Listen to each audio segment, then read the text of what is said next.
Okay, it's my distinct pleasure today to introduce for our final event of the semester, Dr. Kaul.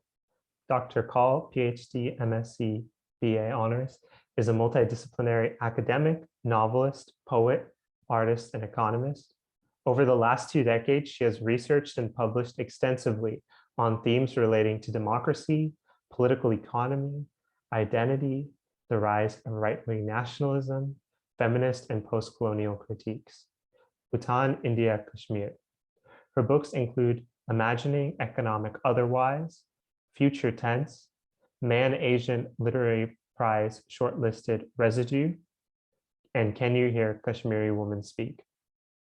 Prior to her work in politics and international relations, she worked as an assistant professor in economics at the Bristol Business School, as an associate professor in creative writing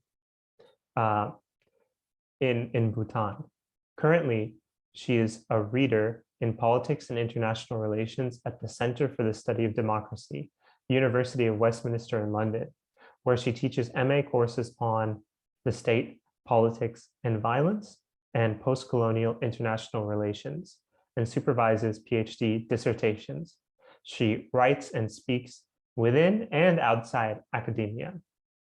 Her website, which I can send a link to in the chat, has links to all of her written and spoken works over time. And we're so honored to have her speak today on this very important and always timely topic. And so without further ado, I'll pass it to you, Dr. Thank you so much. Can you hear me, Raj, and everyone? Yeah. Yes, we can hear you great. Okay, just the sound's fine. All right, thank you so much for the introduction. And it's always heartening to, to have these kinds of initiatives, because if there is one thing that the world needs right now, it's that those bridges between academia and scholarship and the kinds of work that are about making a difference in the world. So ideas really matter there. Thank you so much. Okay, so what I'm going to be speaking about today is titled Desiderata for Decolonization in the 21st Century. And over the course of the next, I don't know, half an hour, 40 minutes, I want to push and widen the ways in which we have thought about decolonization, and possibly extend it to domains that people normally do not think about when they think about decolonization. So at the broadest, the theme is about undoing the sorts of controls and the entrenched ways in which we've thought about imagination, space, and identity, and really asking the question of knowledge formations, which is what does it make possible? What does this format of knowing about something, what does it make possible, and what can it make possible? Can we imagine things, the sorts of knowledge formations that we know, the sorts of ideas that we know, can we imagine them otherwise? Now, okay, each of the terms in the Desiderata for Decolonization in the 21st century is relevant and important, because firstly, colonization is obviously not just physical. We know that it has been intellectual and cultural and economic in the ways in which it has globally functioned. But I think what we also need to emphasize more is that colonization is not only territorial and not only in terms of sovereignty. Is it only relevant? It's relevant beyond territorial questions and relevant beyond questions of sovereignty. And that's what I will be arguing today. Secondly, the way in which decolonial, the idea of the decolonial has been seen, is that it's often linked to the legacy of the old empires and not as much linked to contemporary experiences of colonization. So that is, again, so the reason for the 21st century addendum there is that I also want to talk about the ways in which the historical legacies of colonialism are relevant and are also reproduced in the present through contemporary experiences of colonization, which are felt by populations, experienced by populations, both who are living in systems that claim to be democracies and systems that might claim to be democracy but are quite verifiably authoritarian. So if we think about people such as the Kashmiris, people such as the Uyghurs, and the kind of the diverse political systems in India and Turkey or China, the experiences of those subjugated populations don't have that much difference when we look at the ways in which they are surveilled, the ways in which they are repressed, and the ways in which their dignity and freedoms are denied to them. So so my focus, therefore, will not only be on the idea, on the idea of the West or the idea of white privilege, although that is really important and that will be like woven in throughout what I have to say, but that it will be wider than just looking back at historical and at how to undo historical colonizations. And kind of the last preface remark that I want to make before I actually go into the topic is to sort of warn against the idea that decolonization is not just another phrase. The idea of the decolonial critique, like many others that have preceded it and run along concurrently, the post-colonial, the post-structural, the postmodern, what you name it, like all of those, that it runs the risk of being both misinterpreted and all too easily commodified. And that is something that that happens. So it isn't enough just to just for people to to mention Quijano or Mignolo and say, oh well, we've done decolonial theory and this is what it is, and these are the people who've said it, and that's it. That's not really it.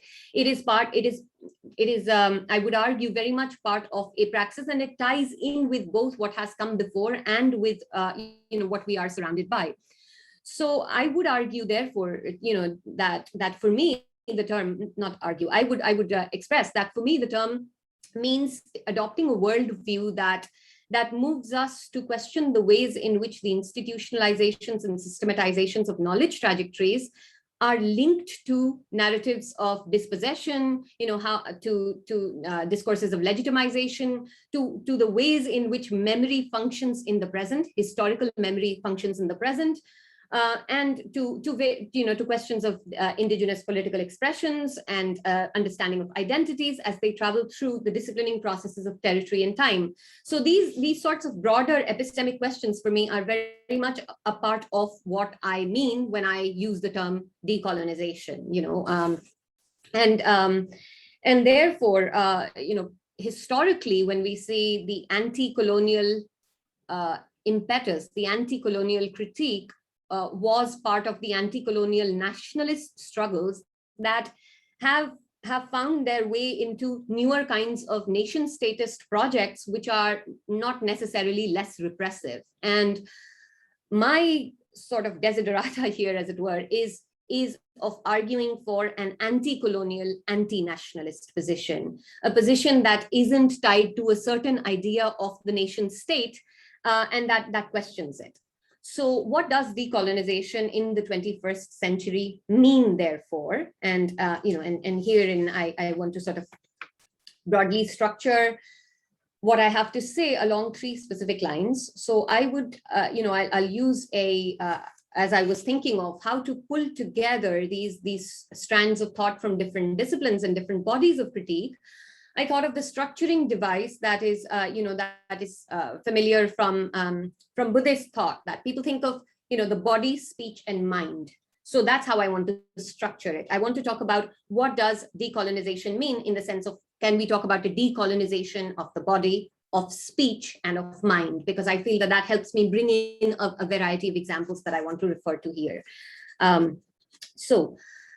Firstly, about the question of the body. So here I want to really argue that decolonization essentially of the body requires us to think and take very seriously the differential worth of human bodies around the globe. The fact that the imaginary lines of the sort of the maps, as it were, the imaginary cartographic lines are tied in closely to a racialized heteropatriarchal hierarchy of nation states that that is not a thing of the past. There may be a larger number of flags, there may be a larger number of countries, but the kind of the racialized hierarchy of the nation state system, which encodes this differential worth of human life, is a prejudice that passes almost without we think about border controls, and we think about border violence, and we think about the violence that is that immigrants and refugees and all kinds of precarious human bodies have to face. But the fundamental the fundamental thing that to me needs decolonizing is the sort of the normative acceptability of this very idea of a nation status system, where it is okay for human bodies, it's for human bodies to be to face these sanctions, for labor, for bodies to face these universal sanctions in different places, while capital does not at all have anything similar.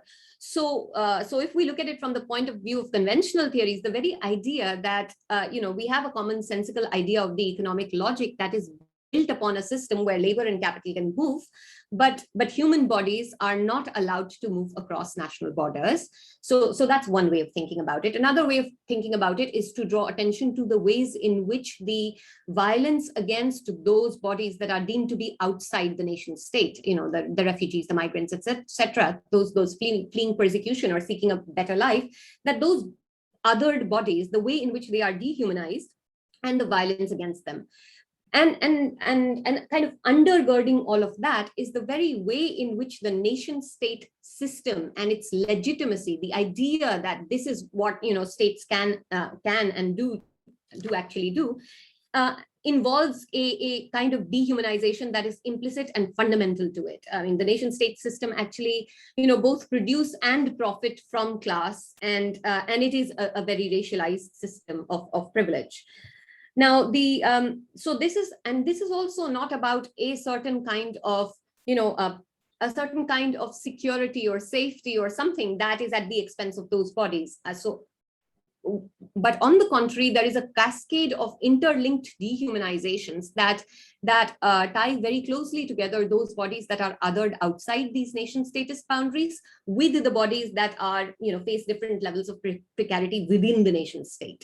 And this is not an either or. This is part of the same continuum of violence. And rights, even when they are in inverted commas granted, even the rights of citizenship, for instance, even when they are granted, always remain contingent for certain kinds of bodies.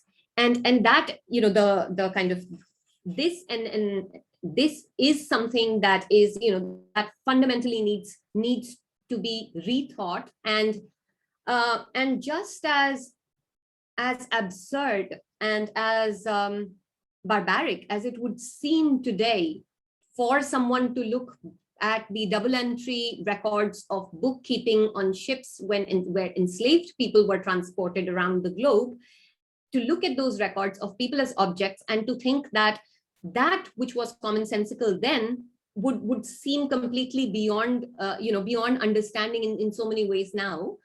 In the same way that the common sense of the present, I think it's very important to use historical resources and memory to think the present outside its time, because the common sense of our times in this nation status racialized order, where certain kinds of bodies are constantly dying and constantly precarious, needs to be undone, and needs, it's a way in which we need to decolonize the way in which we think about the body and the worth attached to different kinds of bodies.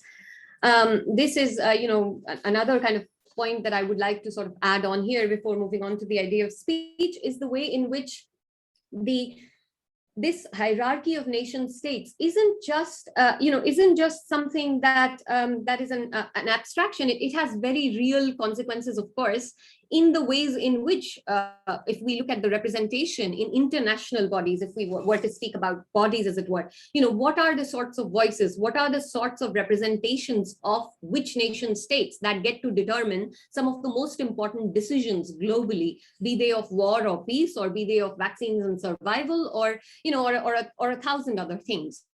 So this, from, as I said, from climate cooperation to ending protracted conflicts, I mean, the role of even international governance fundamentally remains circumscribed by the ways in which this order, this hierarchical order, is reproduced within those bodies too. So, kind of this idea of the body and its link with the nation state, and then the bodies of the nation state as they are represented, is both, all aspects of this are in need of constant critique. That I have no problems if someone were to respond to what I am saying and say, well, this is idealism, this isn't, this is naivete, or this is idealism, and my response would be, yes, it is idealism, but I think everyone, idealism is important, firstly, and I think secondly, everyone is an idealist when it comes to a certain sense of who they think as their own.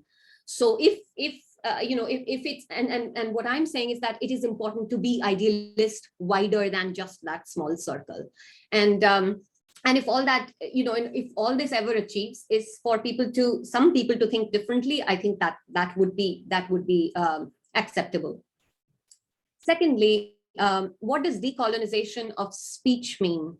Here, I think I want to signpost, first of all, the most obvious way in which the role of language in making events and things and occurrences and experiences understandable is important. So, of course, to use Shapiro's term, insurrectional textuality, I mean, to constantly refer not to the poor, but to the impoverished, not to the slaves, but to the enslaved, and so on. That drawing attention to the processual nature of things, the way in which these are things that are ongoing and aren't just about states of being that are divorced, separated from the various causes and constitutive outsides and linkages that make them perpetuate.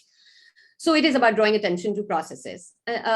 Another kind of aspect of how we need to decolonize speech is to refer to, what I'm not entirely sure whether the same sort of language is used, but in the UK context, in the European context, very often people refer to culture wars. This idea that there is some kind of some kind of massive cultural upheaval that is being pushed upon a beleaguered minority of people who have privileges, which is of course not the case, because the unmarked norms of those identities that have historically appropriated and benefited from a range of privileged positions and structures, it is what decolonization of speech is to draw attention to how we came to be where we are, and to use the correct, simple and very simple as it sounds, to use the correct designations for words.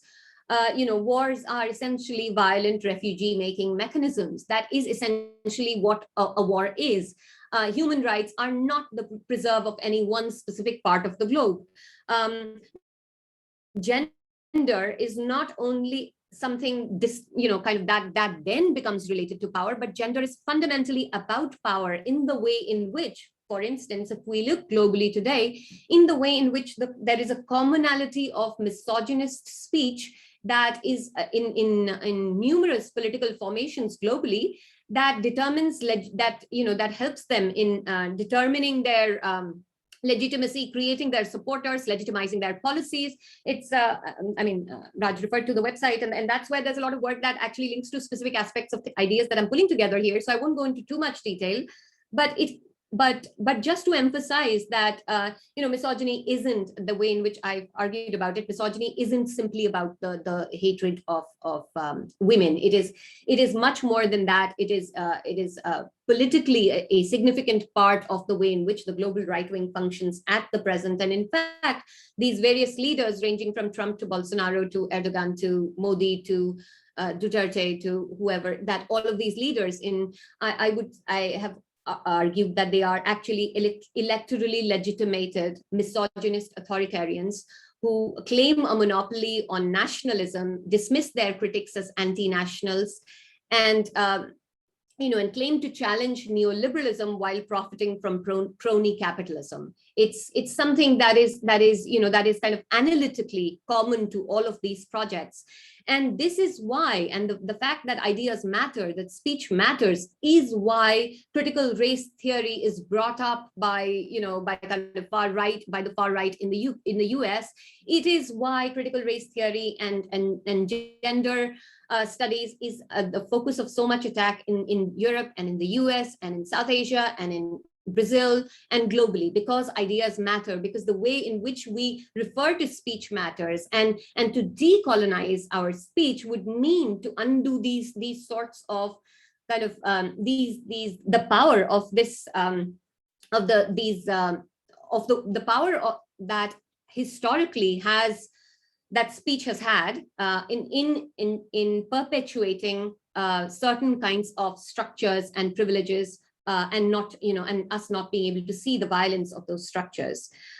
This is why, for instance, critiques of the kind of nationalist Hindutva project, for instance, in India, are referred to as seditious, are referred to as anti-national. So the very idea that these people are seditious and anti-national, the anti-national political labeling is very telling and quite accurate, because there is a certain idea of the nation that requires that violence and dehumanization, which is what these, a properly ethical decolonial critique goes against. So while people who who have historically always embodied privilege project themselves as beleaguered or victimized, it is unsurprising. It is unsurprising because, and to use Gayatri Spivak's words, unlearning privilege is hard. To undo sanctioned ignorance is hard, and this is this is not, it's not going to happen easily. It's not going to happen without struggles that last maybe longer than our lifetimes. But the awareness of histories is important. So when people say why Black Lives matters, why do those statues need to go, it is important because it is important to understand why we are where we are, what enabled us getting here. And this is, I would argue, not a project of not a project that even needs to appeal to some kind of virtue signaling, moral high ground emotion. It is actually a very rational, reasonable project of more rigorous creation of knowledge, and I think that's something not to lose sight of. That this is not.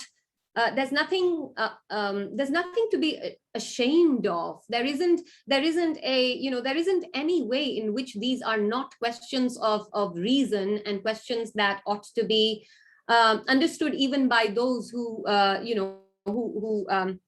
who perhaps, at least a subset of those who perhaps act out of ignorance rather than out of vested interests. Thirdly, the idea of decolonization of mind. Here, I want to talk about, of course, the mind, ideas, and the power that they have and why they matter. And I want to really ask anyone listening to this a simple question. It surely cannot be that all colonizations ended in the 20th century, right? So my question to you, and to you as in to those listening and to those who will view this recording, and generally to anyone who comes across this, is to ask you the question of what does colonization look like in the 21st century? We have not, we cannot historically have, we cannot have reached the end of all history and the end of all colonizations with the period between 1940s and 1960s, right? So then it becomes a legitimate question to ask, what do anti-colonial struggles look like in the 21st century? The decolonization here, I'm also referring to the idea of challenging the idea of sovereignty in the way in which it is, to quote Krasner, organized hypocrisy, or Grovogi, regimes of sovereignty. There's never a sort of a good problem-solving way in which one can use the idea of sovereignty. It creates as many problems as it solves, and it's always an interested usage, the idea of sovereignty. So 20th century, if the 20th century decolonization was not the end of history, then I argue that the fact that historically colonized nation states or entities are, colonization is not a kind of ethnically something that one group of people globally or a certain group of people globally is only able to do. So my question is that then if 20th century decolonization was not the end of history, then entities that were formerly colonized are equally capable of enacting colonial projects of their own. So if we look at something like, the Jallianwala Bagh massacre in Amritsar, at the start of the 20th century. And then at the end of the 20th century and the start of the 21st, we look at the many massacres here to take an example of Kashmir, which is, of course, something quite, well, maybe not of course, but, as a Kashmiri, but not only as a Kashmiri, also as a scholar, something I've written about long, that if we look at the massacres at the end of the 20th century and we look at the dynamics of the massacre, we look at the accountability for these sorts of things, and we look at the ways in which force is used and legitimized, what is different about it? And and that's again, that's not a outside of people who are trolls online and who do this, as a kind of as what they do. Outside of that, it should be possible for people to sit down and really think about it. Like, what is it that's different? Are the present day modalities of power by China and Xinjiang, by India and Kashmir, that different from what are recognizable to us as historical colonial experiences? And if not, then what does that say about about the present and about the need to decolonize the present?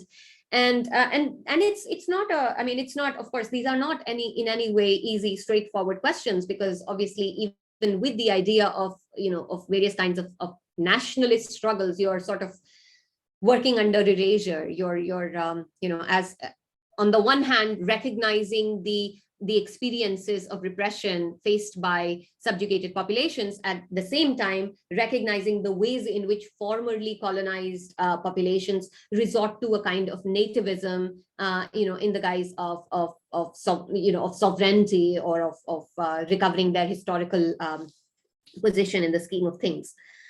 So in the present, I would argue decolonizing would mean, in this sense, the third sense, would mean asking about the ways in which democracy and development, they're powerful words, but what do colonial enterprises carried out in the name of democracy and development look like?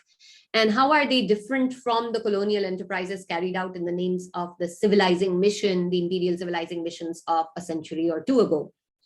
And again, like my point about misogyny, I can't get into too much detail here, but in the context of Kashmir, I've argued about something called, something that I call Econo nationalism, the way in which the idea of development works in the service of colonization. So that's I still have some time, and I want to spend this part of my talk on moving forward from, so basically after the preface, I said, this is how I want to think about, I want to invite you to think about decolonization in terms of decolonization of the body, decolonization of speech, and decolonization of mind. Now, in this last part of, of the talk, of the lecture today, I want to focus on what we can do in terms of, how, so a desiderata is a wished for, a list of wished for or desired things. How do we get there? Is there a toolkit? Of course not. Is there, but there are signposts. There are ways of asking questions of ourselves, irrespective of the specific nature of our scholarly or activist engagement, that we can ask ourselves, that I think help us in thinking about decolonization in the 21st century. So think of it as something like, I mean, to people who are not familiar with the Gandhian talisman, which, growing up used to be like this. In the first page of textbooks in India, there used to be something called Gandhian talisman, which basically said, it quoted Gandhi as saying that, when you're when you're in doubt and you don't know how to move forward in relation to something, recall the face of the poorest man that you have seen. And of course, these are all, I'm relating the words to you as, without any comment, but poorest man that you have seen. And imagine if what you are going to do will make that person's life better or worse, and use that as a guide to your thinking. Now, of course, we, so it's sort of in that sense that I want to kind of offer these thoughts, and And I also want to parenthetically say that, yes, it is important to attend to certain to aspects of the life and thought of people whose work on non-violent civil disobedience is significant, while being aware of the many other ways in which they failed to rise up, to rise to the challenges that the prejudices around them presented them with. Just to acknowledge that. So no history, of course, can be undone or can be fully righted, but repairs in the present and reparations of the past are this struggle that we have to kind of keep being involved in. And these are some points that I want to leave, end this conversation with. One, I would say it is important for us to avoid selective solidarities and to avoid only identitarian solidarities. I think traitorous identities are vital in times of grave injustice.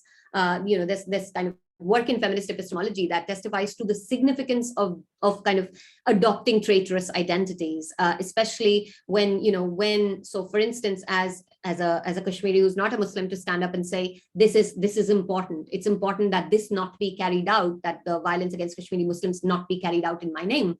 And likewise, for a whole range of other identities, people with other sorts of inherited identities, to adopt a traitorous stance towards them in the interests of injustice, and to avoid selective solidarities, so that it isn't, it should not only be possible for people to talk about Kashmir and Xinjiang, Kashmir and Palestine, but not Hong Kong, or Kashmir and and not be able to see Kashmir and the experience of Kashmiris and Kurds, or the experience of Kashmiris and Uyghur. In other words, the identities of the oppressors and the oppressed should not be the only determining factor in how we think about decolonial struggles. The reason I'm making this very obvious point is because is actually that is still very much the case. The ways in which many of these solidarity pathways function is that these solidarities can be selective, and they should not be. Secondly, and you will note that in these points, I will move, between points that link more to sort of engagements in political struggles, and also to things that concern the experience of working as academics in producing specified kind of formats of knowledge. So secondly, I think please call out always that which is particular and claims to be universal. It is remarkable still how often it is possible for people, whether they are talking about party affiliations or political projects or economic theories or histories, to draw upon the experience, the words of 4 dead white men who lived maybe 200 or 150 years ago, and to generalize from that and not make it apparent that one is talking about Western Europe. The we, as it were, the WE is almost as if it were a code for a certain kind of Western European subject. So when that happens, it should not be necessary for the rest of us to bring in our theories and our theorizations and our knowledges and our experiences as addendum, as diversity data into frameworks that remain quite clearly entrenched within particular frameworks that are then unjustifiably universalized. However, that is still very much the case. So, the decline in party affiliation globally, it's like a thing. But I mean, yes, for the US, but that's certainly not the case how it's been in India. So, this idea that in kind of a range of disciplines, you think of a number of examples where if something is generating, if we're talking about a knowledge product, that a generation that refers to Europe or the US or France or Scotland, then it should say so. Just as if it is about Philippines or India or Sri Lanka, it isn't ever universalized in the same way. And I think that's really important in terms of how we create knowledges and how students read that syllabi and how it moves forward. Thirdly, I think the challenging of binaries really is important. The idea that that neoliberalism and nationalism, again, something that I can't go into here, but in my work on the political project of post-colonial neoliberal nationalism, I talk about this quite a lot, that this neat binary between neoliberalism and nationalism as somehow having their own endogenous logics of the realm of the realm of economy and the realm of culture or nation is very problematic. It maps further onto a way in which we see what is local and what is international, what is regressive and what is progressive, what is material and what is symbolic, and it's it's kind of poor thought process as well, apart from everything else. These binaries that we either talk about precarity or we talk of performativity, we talk of neoliberalism or we talk of nationalism. These are not these are not separate and separable kind of domains that remain ceteris paribus isolated from each other. And these binaries are problematic. In fact, just to sort of leave this thought here separately, but many of the projects in the present right-wing kind of projects in the 21st century that are successful in different countries actually work, create their hegemony, become successful through working through the contradictions, carefully working through strategically the contradictions that have been set up between neoliberalism and nationalism by old liberal thought. It's kind of like a longer thing, so I won't go into too much detail here, but there is that. Start from the questions. I think it's really important for us to start to be anti-disciplinary, to be transdisciplinary, to start from the questions and then work our way across disciplines. I mean, it's something that I've tried to live to, and it's tremendously hard. I can definitely say that it is, because it is the incentives and the ways in which the structures of careers are set up make it far more easier for us to solve the problems that we can solve or adapt the problems that exist in the world to the tools of a discipline. And that is epistemically violent. That is not, to me, that is not what the best knowledge formation or when we're talking about decolonizing thought, I think that it's important to adopt that stance. Learn from situated knowledges, standpoint, experiences, intersectional identities, but equally, I think it is important, as for those of us who are engaged in these progressive projects, to not reify those identities as being unquestionable. And this is what leads both to the ways in which nativist, regressivist projects like Hindutva flourish in the Indian context by adopting a superficial language of anti-colonial talk, anti-imperial historical talk. It is also kind of visible in the way in which in countries of the West, identity as simply kind of like these markers of the body becomes used by the right wing, such as when you have the person appointed in Brazil, the person appointed in the UK who happens to be a woman or a brown woman or a black man, and then you have and those people would adopt these positions which would explicitly adopt positions that go against any sorts of liberation for those very populations. I mean, think about Preeti Patel here, the many other examples globally. So I think that situation arises when identities get reified into positions where certain kinds of identities are a priori, are not able to be questioned. I think that it is that is important to do. It is also important, I think, to engage with people that one doesn't always agree with. I mean, I should like to think, I may be wrong, but I should like to think that this is not a kind of a facile liberal thing in that we are all able to talk. It's not a Habermasian stance. I'm not saying that power differentials don't matter, that there are ways in which speech isn't systematically silent. Certain kinds of speech isn't systematically silenced. But I would like to hold on to the idea that many of the sort of, the most kind of vehemently held positions of the right wing are easily refuted. And I feel like there ought to be more of those refutations too.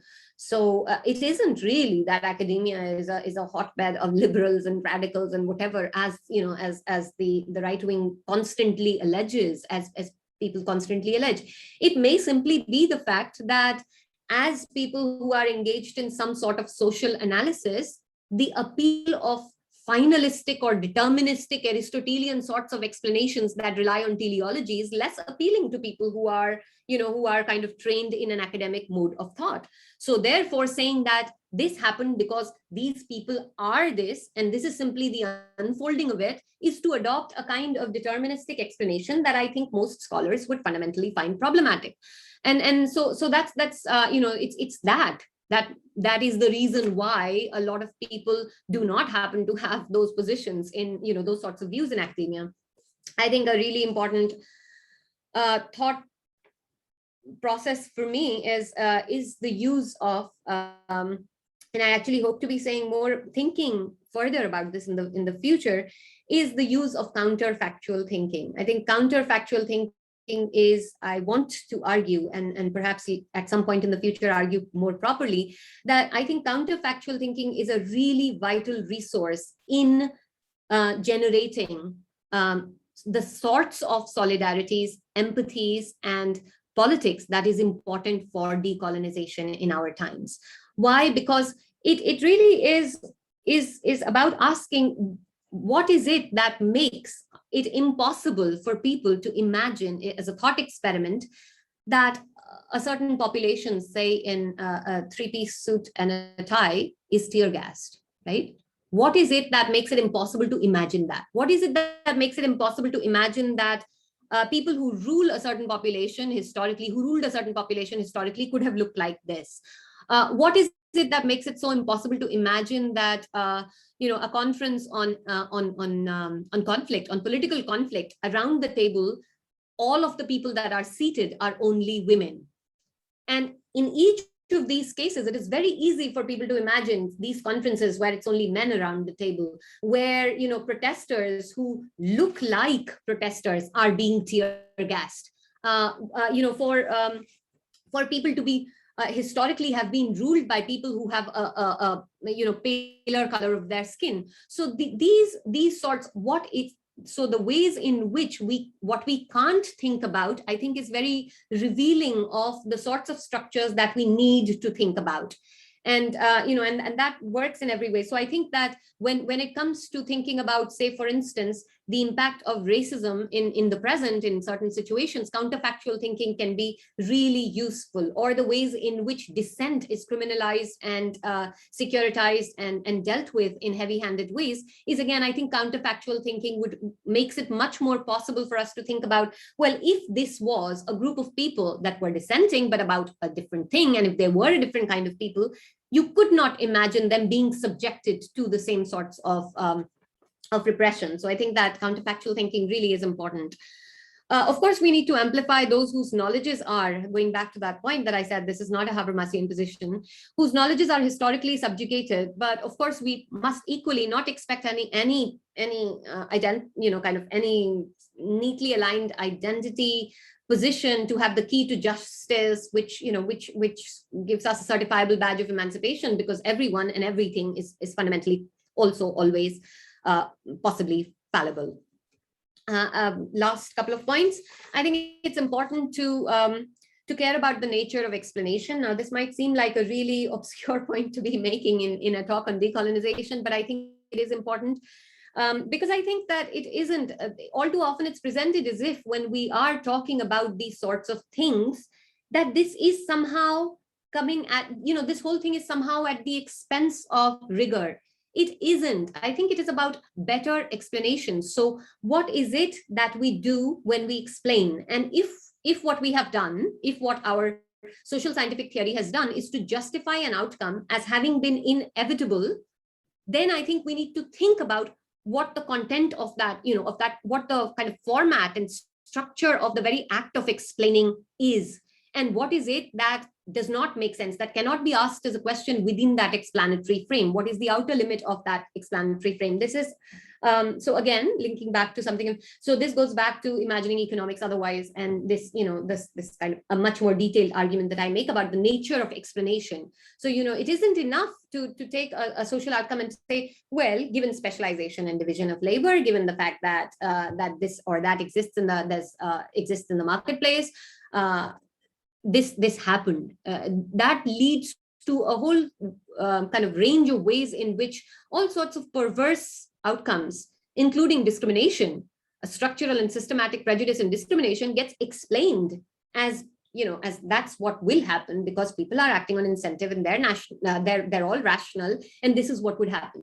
So then there is a problem with those explanatory frameworks, and we need to imagine them otherwise, in ways that give a much greater kind of dignity to those who've kind of inhabited the footnotes of these stories. And stories bring me to this last point, which is that, of course, we must write and speak in freer forms, in multiple languages, that languages of academic thought, but also languages that speak to, and they are different languages, but speak to different sorts of groups of people. And fundamentally, I think this is what I want to end on, that we are storytellers. I mean, notwithstanding the long-standing prestige attached to specializations and taxonomies and scientisms and disciplinarities. Science itself is also a story, as any historian or philosopher of science would tell us. So I think that fundamentally that the kind of the final thing that I want to say is that when I speak about a desiderata for decolonization in the 21st century, I want to think of this much larger project, which has the space, which should have the space for telling the stories that that reveal things about us, but more importantly, that make the world more livable for a larger number of people. I mean, in like, it really is about the kinds of questions that our scholarly analysis, that our kind of interventions in the world, what does it make possible and what can it make possible? The questions I essentially started out with. That's where I'd like to sort of conclude. Thank you. Wow, I think I speak on behalf of many of our audience members, and I'm sure you'll hear some of the appreciation during question and answer period in saying that that was a very comprehensive talk, and it takes a good academic to dive deep into a topic. It takes a very good academic to contextualize a topic, and it takes a very, very skilled academic to tie together so many disparate threads in a way that's very comprehensive and comes around full circle. And so that was really an extraordinary talk. I'm sure that our audience members have a plethora of questions. So rather than asking both of our pre-prepared questions, we'll start with just asking one. And depending on how many audience questions we get, we'll ask the other one as well if need be. We're going to stop at 15 minutes past the hour as planned. And I encourage everyone to private message me their questions through Zoom, and I'll be sure to read it to Dr. Kaul. The prepared question that we'll start with, and if we need to, we can do the other one as well, is that you spoke about the, I don't know how to characterize it, the shortcomings of the imagination of 20th century decolonial thought that was inherently tied to a conceptualization of nationalism. And I wanted to ask whether there's any place in the 21st century for utilizing effective attachments to the nation state as a means to achieve liberatory ends, or are such attachments unsavable, inherently corrupted, not useful? Thank you. Shall I go ahead and answer you right now? Yeah. Yes. Okay, great. So thank you. I mean, this was, when you sent it to me, I really thought about it, and I actually had to stop and think about it and make sure that I agreed with myself with my thoughts on this, because it is deceptively it's kind of deceptively easy, but it's not at all. Are all attachments to nation states and to nationalisms corrupted? I want to say that the sort of the shortcut answer is yes. I thought about this long and hard, and I think that I do want to hold on to that kind of anti-national, anti-colonial, or anti-national decolonizing position.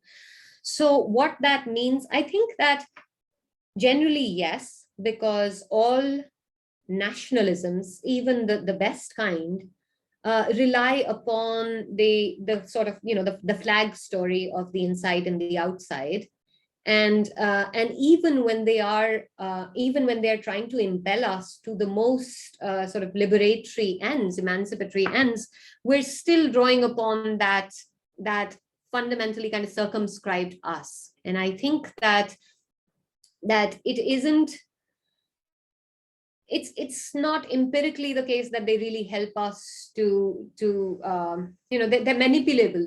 These attachments are easily manipulable, and we've seen that happen globally.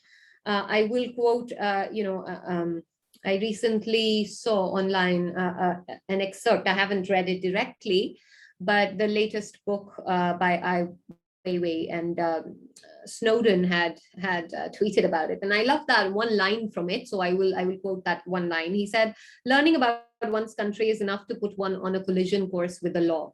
I mean, if one really thinks about the ways in which any country, literally any country, and any nationalist project creates its flag story and it's us versus them, I think that we ultimately end up with a whole host of things that are fun, that beyond that are inexplicable, beyond recognizing that yes, there is this kind of color-coded trap of a map, and that our empathies, our care, our solidarities, our affinities should extend beyond us.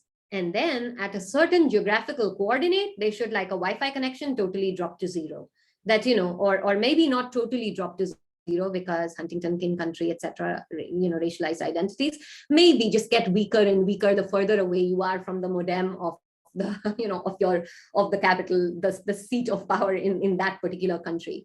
And it's absurd. I mean, it's absurd in ways that seem very difficult to question in the present. At this point in 2021, to be saying this, one risks the label of being foolish, and to actually even try to think beyond it. But I would say in other times, in other places, in other kind of very longer histories, these sorts of attachments were not mediated through the nation state form. That even though it seems very kind of unassailably entrenched right now, that is in this present. And for the sorts of violence that it makes possible, for the kinds of conflicts that in the 20th century have been carried out in the name of nation states and flags, I think it's historically been useful for narrow political liberation as a starting point, but I don't think it changes very much, because ultimately, whenever it comes to any challenges that are not, any challenges that are not able to be dealt with within that methodologically nationalist boundary, then we just end up reproducing the same sorts of problems in multiple places. I should only like to think of something like the overview effect, that is people who go into space seem to have when they look at the Earth from above and they look at this planet, and apparently there is this overview effect where people feel the absurdity of these sorts of attachments. So not that it's going to go away, and the fact anytime soon. I think if I had to sort of be pushed to make a prediction, I think it would eventually wither away, although not for the reasons that I'm hoping, but perhaps more for the kind of the technology mediated reasons of the newer kinds of bodies that are to come in the future, with the ways in which algorithms and all of that will function. I think that the nation state form will change, but perhaps not for the reasons that I am wishing for it to change, but at the least for it to be mitigated, for it to be possible to ask the question, okay, generally, yes, this is a corrupted kind of attachment, but perhaps it depends on for whom. So for people who are struggling in stateless nations globally, that maybe there is the appeal of that. And there, methodologically, I would say Again, something can't go into great detail here, but my methodological position is one of what I call CSP, contextual social political economy. So I think that methodologically it is possible in certain contexts for one to argue and say that yes, there's this particular thing that this makes possible, this political struggle that it makes possible, the attachment to a certain nationalist idea. But generally speaking, no. Willing to be challenged and told otherwise. As I said, I did really think about it, and I thought, no, I want to really answer no. Thank you for that. I think that was a very well justified and thoughtful response. In the meantime, while I wait for audience questions, I'll ask the other prepared question. And this is something that was alluded to in both my introduction to you and in your presentation, that not only academic writing, but fictional writing and other forms of artistic expression have been part of your practice. And it seems to me that the role of imagination, whether expansions or constrictions on imagination, played a big part in your talk, both in limited horizons of imagination, allowing for the proliferation of various forms of toxic right-wing nationalism, and your call for people to do counterfactual thinking as a means of a liberatory praxis or a precondition to liberatory praxis. And I wanted to ask you, what role do you think that fiction and fiction writing have in political praxis with regard to the program of decolonization that you are advancing in this presentation? Thank you. So, fiction, I mean, there's one way of that this immediately hopefully would make sense to people listening to this, which is that fiction generates the possibility of imagining empathies with people who are not like ourselves. That that in stories we can experience the constraints, the dilemmas, the struggles, and the histories of those whom we may not come face to, whom we may not, to use a Levinasian phrase, whose face we would not see, that the face of those others. So it allows us that sort of encounter. And there is that really valuable role that fiction has in being able to tell the stories of people. And also, I think it is possible in fiction, with certain constraints, but it's still more possible in fiction as opposed to in kind of respectable academic writing, to ask the sorts of questions that are, that ask, what does this structure take for granted? It's much harder to do that in forms of scholarly knowledge where there is just so much investment, and where there is so much investment in not asking the fundamental questions of that enterprise of knowledge creation, in terms of what does it take for granted, and what does it mean, what does it not make possible for us to ask. Because in scholarly knowledge, it is possible for people to constantly defer these questions from one discipline to the next, so that this is what, so people are rational and they act on their preferences. Where do the preferences come from? You go to psychology, but then there's something else, and you go to development studies. So it's as if there is this whole edifice is built upon selective kinds of forgettings and deferrals that constantly happen, and certain fundamental questions that are ethically really important, because they concern the matters of life and death for people are unable to be asked. So, for example, in geography, in geographical kind of in geography, in the field of geography, including in political geography sorts of scholarly knowledge, it is really very difficult to ask the fundamental question of challenging the nation status prejudice. because that it's just taken as given as part of that structure. So to ask this question can elicit a response such as, yes, of course, this system is there is the violence of borders, etc. But it seems as if, but that cannot be an in and of itself reason to challenge it. And and I'm speaking from experience that's about that response. So the reason that response exists is because the people who are generating those knowledges are, to put it quite bluntly, not the people who are dying in the Mediterranean. And this matters. This matters because the those because we can speak about governing mobilities. We can speak about this or that aspect of investment in border control. We can talk about the assimilation of immigrants and refugee populations, and sociologists do, and geographers do, and so on and so forth. But the point is, the fundamental question of the way in which that nation status kind of racialized hierarchy results in these people constantly dying, and all of these people, again, counterfactuals will be very relevant here, happen to be a certain kind of body from a certain part of the globe, and those bodies are not the ones that are generating knowledge about the ways in which geographical borders function. But in a work of fiction, it is entirely possible to perhaps in conversational dialogue to ask these questions.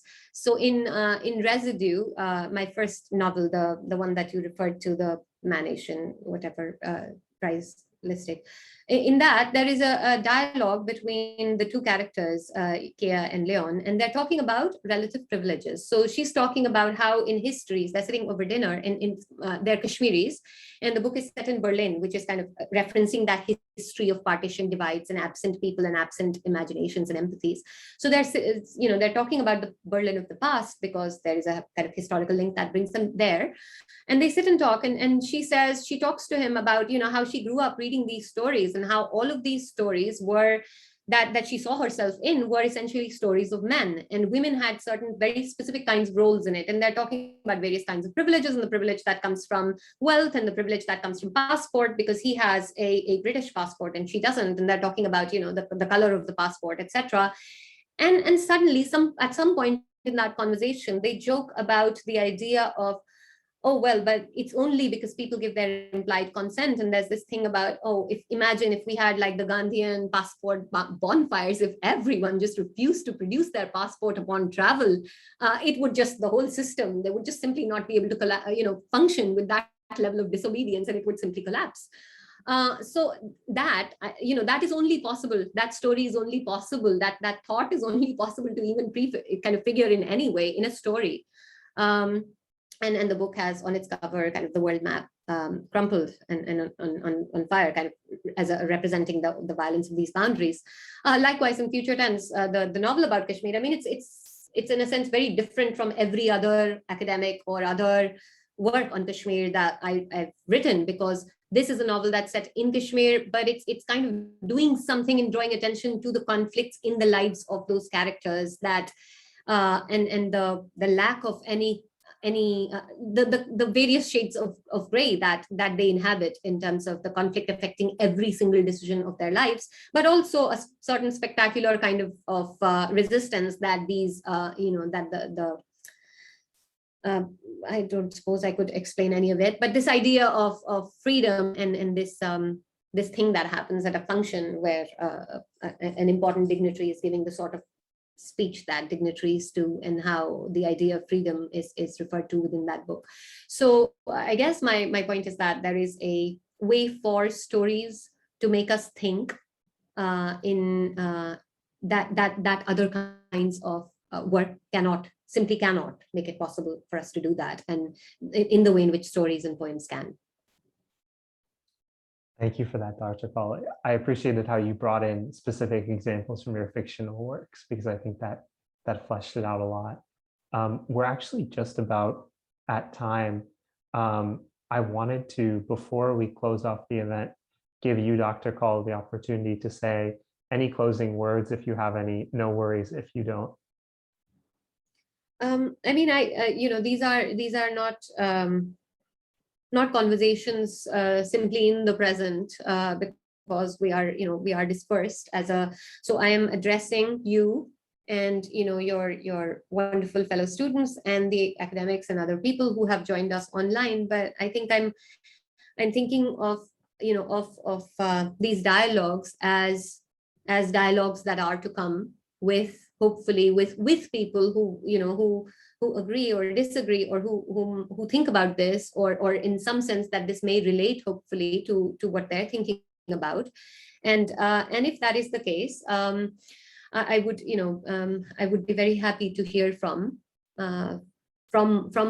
people who either agree or disagree, or have questions about what I said. As you rightly pointed out, I was trying to pull together things from different, from sort of disparate kinds of work. But my point in doing that is to say that decolonization is not historic. It isn't that historic 20th century decolonization was not important or vital or valuable. Of course it was, and that's what we build on. But it isn't finished. It isn't over. There are still colonizations that are ongoing and that we must challenge, whether they are whether the oppressions affect us, or whether they are carried out in our names. And in all of this, I think the transnational, anti-national solidarities that fundamentally harness our capacity as human beings on a shared planet to face challenges together, and to understand the very systematic linkages in terms of infrastructures, investments, economic linkages, surveillance linkages, and a whole manner of other things that pass both supra and infra, through supra and infrastatal pathways, in enabling oppressions in multiple global locations. That there is a systematic kind of way in which there are commonalities in terms of how these oppressions are carried out. And these are not just symbolic or ideological commonalities. They are, but they're also very material. They have a lot of material commonalities. And if there is one intervention that we haven't perhaps thought of enough, is that intervention of thought. I would like to think that it takes a lot of time and effort and discourse, a range of discourses over a long period of time, to make people into indifferent beings. I don't think we are, I don't think we are fundamentally indifferent to the suffering of fellow human beings. I think this is a learned behavior, and that were there to be, again, a thought experiment, but were there to be a newspaper that was globally available, let's for the sake of argument say it was this is, I guess, the last thought, a UN newspaper that was globally available, that people everywhere could read, and that did not rank, that did not adopt a kind of filtering mechanism of ranking suffering and violence and loss on the basis of people who are near or far, but simply on the basis of what, the magnitude and the nature of suffering globally experienced by different populations, so that it wouldn't be that you would hear about France or Switzerland, you wouldn't have those metrics of how many people suffering in this part of the globe equals how many people suffering elsewhere, and that you would be able to simply read about those oppressions and about the ways in which they are the people who lose lives and livelihoods and who are affected by a range of injustices. If it were possible to read it, I think a lot more people would fundamentally kind of act in line with things that are like the UN Declaration of Human Rights, and understand that this is that colonization and human rights, neither of these are the exclusive preserve of any one part of the world. And by bracketing them in ways that this belongs to the North or the West and this belongs to the rest, is this binary is what keeps giving this momentum, is what keeps giving each side of that binary the momentum to continue and to perpetuate these structural deformities of the way in which we can think as human beings in humane terms. Thank you so much for that, Dr. Kaul. I think that was a fantastic note to end on. And last thought from me, when you were talking about the UN newspaper, I was reminded of the way, especially in the West, the recent tragedies in Afghanistan have been reported when there are mass casualties. which categories of casualties are reported in the headline, and then which categories of casualties, even though they're numerically much greater, are reported in the body of the article. On that note, I want to thank everyone, students, academic, guests, friends, for attending, whether you are here in person or listening in the future. Thank you so much for your time. Thank you. Thank you.